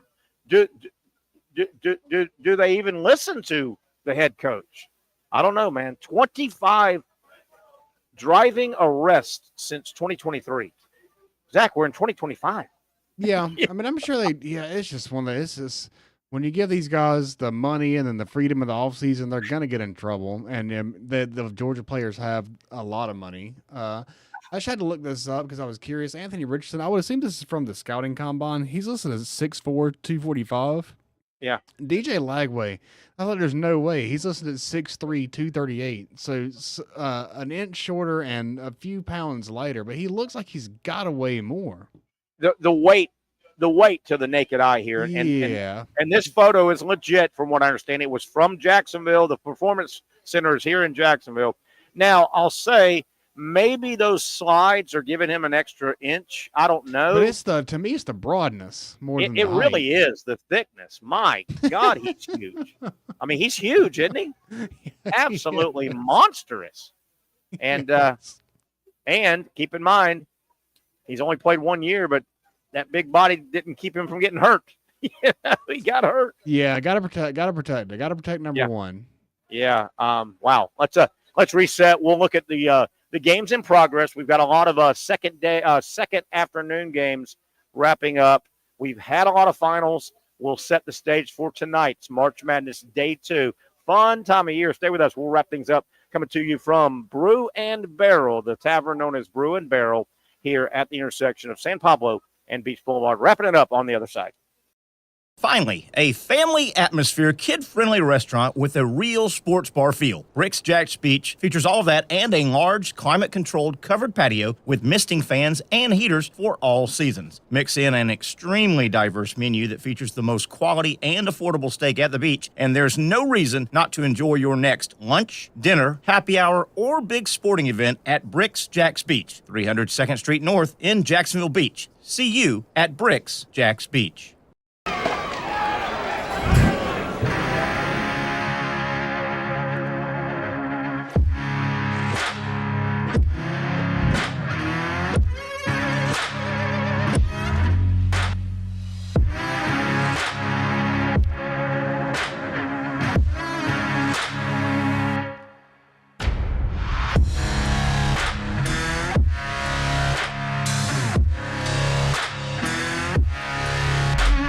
For over 20 years, Southeast Orthopedic Specialists has been providing the highest level of orthopedic and spine care to patients throughout Northeast Florida. Now, we're making that same great care even more convenient with Southeast Orthopedic Specialists Direct, a walk-in clinic where you can be seen for pain or injuries with no appointment needed. Staffed by orthopedic physicians and specialists, we offer everything from diagnosis and treatment to imaging and bracing, all with no appointment needed. For more information, hours, and locations, visit our website.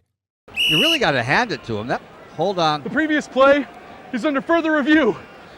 I'm not sure what he could review, but okay.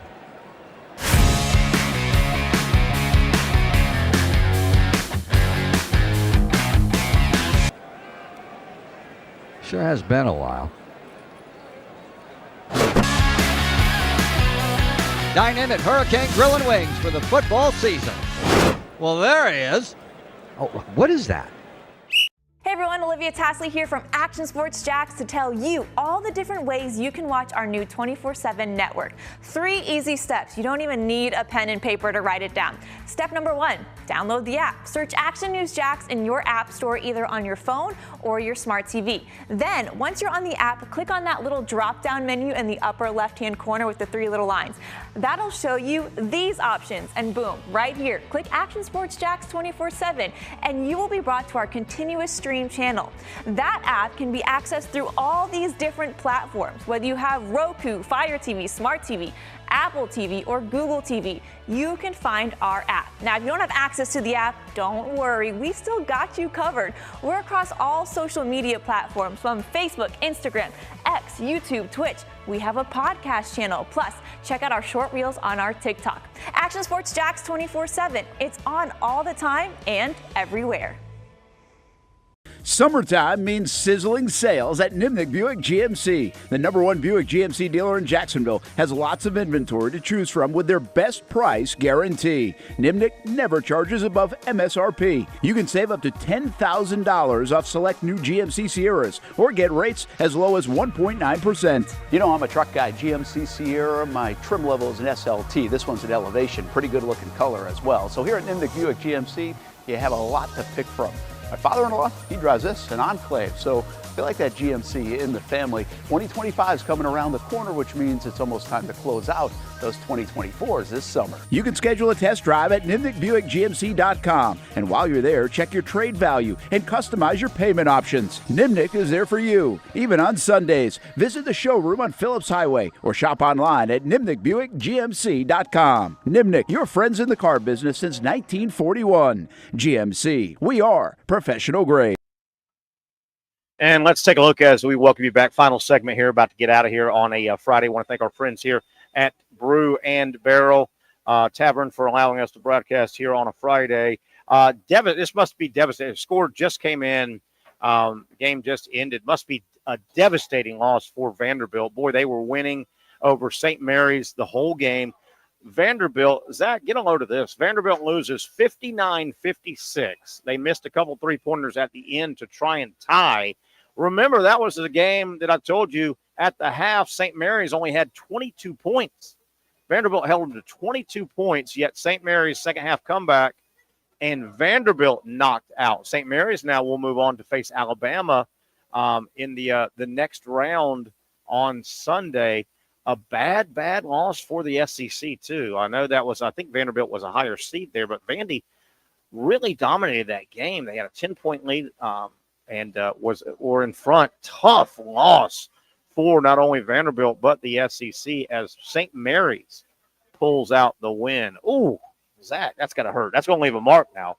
That is going to leave a mark. Let me get our countdown here. Yeah, I think I left a mark on my bracket and probably several others. But I mean, only like not only the pick, but again, we tracked this game as the show's gone. Remember, Vanderbilt led 29-22. St. Mary's only scored 22 in the first half. They come back and put 59 on the board and win by 3. That's devastating, isn't it? Yeah, I kind of assumed that one was over, and I think apparently Vanderbilt did as well. Same here. I was thinking Vanderbilt, Alabama, and now it'll be Alabama versus St. Mary's. St. Mary's plays good basketball. They're out of the Gonzaga conference, and that's who they wrestle with. But that's a tough SEC loss. What's happened so far is the bottom of the SEC, the bottom teams that just got in March Madness, teams 14, 13, 12, 11, they've all lost. I mean, they are holding true. They snuck in, and the Texases, the Georgias, the Vanderbilts, that's going to leave a mark, no doubt. All right, let's take a look at the scoreboard. Ole Miss still holding strong by 13. Ole Miss, up 61-48, 10 minutes left. So Ole Miss, the SEC really needs that win. They do not need an 11 seed North Carolina, who really probably shouldn't be in the tournament. So Ole Miss trying to hold on. Maryland, a huge halftime lead. They're going to move on. Baylor earlier today beat Mississippi State by 3 in a game that I didn't think was that close. State made a bit of a run. Alabama in a dogfight. They won today. They beat Robert Morris by 9, 90-81. That game was much closer the entire way. Robert Morris put up a good fight. Iowa State, really no problem with Lipscomb earlier today. Colorado State, one of the big upsets so far, a 12 seed, Colorado State. They kind of led the whole way and beat Memphis, a 5 seed, 78-70. Duke absolutely obliterated their opponent, 93-49. That's Mount St. Mary, not to be confused. So those are some of the games. Let's continue. A game that just ended, St. Mary's. They beat Vanderbilt 59-56. St. Mary only scored 22 points in the first half, yet they come back and win, and they'll face Alabama. Wow. Tough loss. Games coming up. Some still in progress, but some games coming up. 7-10, Kentucky will take on Troy. So Kentucky gets started tonight. They are a 3 seed. Troy is a 14 seed as we see some Wildcats walking out. They better get in front of a TV. Better get in front of a TV. 7-10. Get in front of a TV. 7-10. There they go. They've been up here watching ball with some Duke fans. Duke and Kentucky getting along good. But Kentucky tonight, 7-10. Marquette, let's see here. They are playing New Mexico. That's a 7:25 game. Let me see some other scheduled games we've got coming up. Troy, Akron, Arizona comes up, 7:35. Florida, of course, 6:50. The Gators take on Norfolk. And then, Gator fans, Florida should win that game. The opponent will either be 9 seed Oklahoma or 8 seed UConn, 2-time defending champion UConn. That game is 9:25, so late when you can track the opponent, hopefully, if you're Florida. So this thing is getting serious. Now, tomorrow is going to be a big day. Big day. Sweet 16 berths are on the line, and it gets real now starting Saturday and Sunday, where we will have the Sweet by the end of play Sunday evening, the Sweet 16 will be set. Everybody takes their time off. They get back now to their regions. You will go, if Florida wins tonight and then wins on Sunday, Florida will go back to Gainesville, like all these schools will go back to their home cities. They'll spend a couple days recuperating. They will put in some game plan. They'll jump on a plane, and then they will go to their respective regions. Florida then would jump on a plane and go to San Francisco.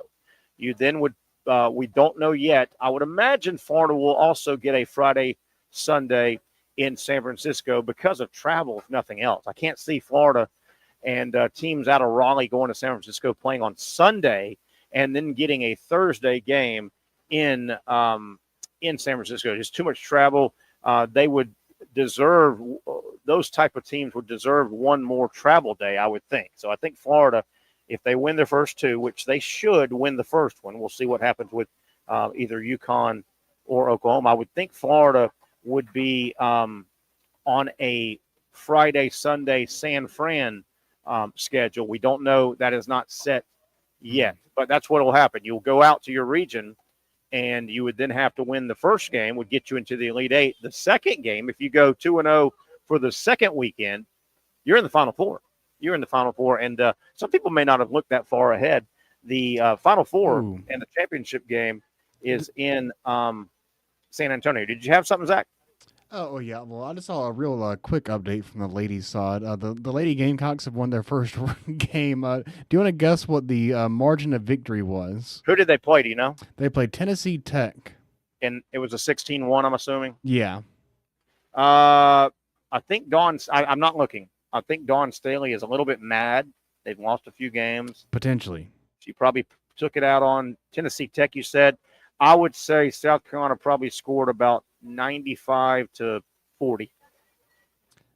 Pretty close, actually, with the guess as far as margin of victory goes. It was 108-48, so about a 60-point victory.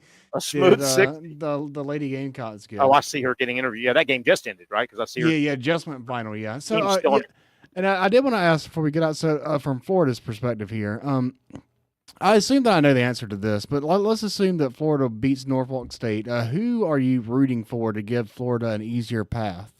UConn or Oklahoma? I would think Oklahoma would be the easier game. Florida's played them and beat them. I think Oklahoma was one of those. The SEC got in, but they got in by the skin of their teeth. UConn is not the UConn that's won the last 2 national titles, but my God, they've won the last 2 national titles. Yeah, they know how to play. Yes, they know how to play in March. They're the 2-time defending champions. So Oklahoma would be easier.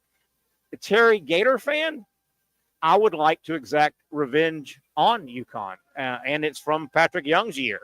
I didn't think about that. So that's a potential revenge tour. Perfect scenario would be Florida knocks out UConn on their side and Michigan State. Back in 2000, Michigan State beat Florida in the championship game. Billy Donovan, they won back-to-back, but Billy Donovan was in another championship game.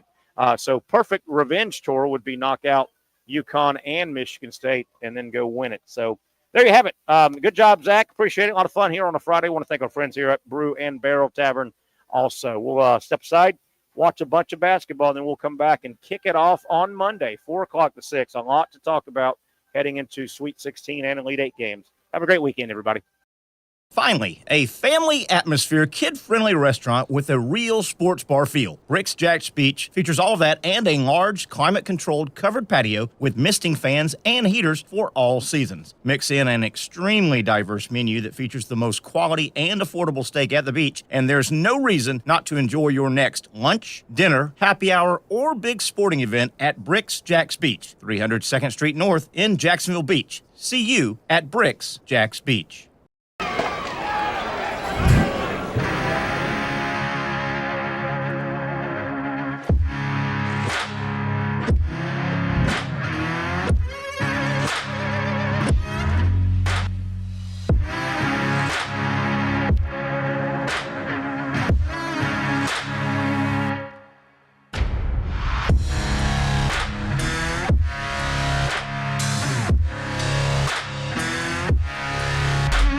For over 20 years, Southeast Orthopedic Specialists has been providing the highest level of orthopedic and spine care to patients throughout Northeast Florida. Now, we're making that same great care even more convenient with Southeast Orthopedic Specialists Direct, a walk-in clinic where you can be seen for pain or injuries with no appointment needed. Staffed by orthopedic physicians and specialists, we offer everything from diagnosis and treatment to imaging and bracing, all with no appointment needed. For more information, hours, and locations, visit our website. You really got to hand it to him. Hold on. The previous play is under further review. I'm not sure what he could review, but okay.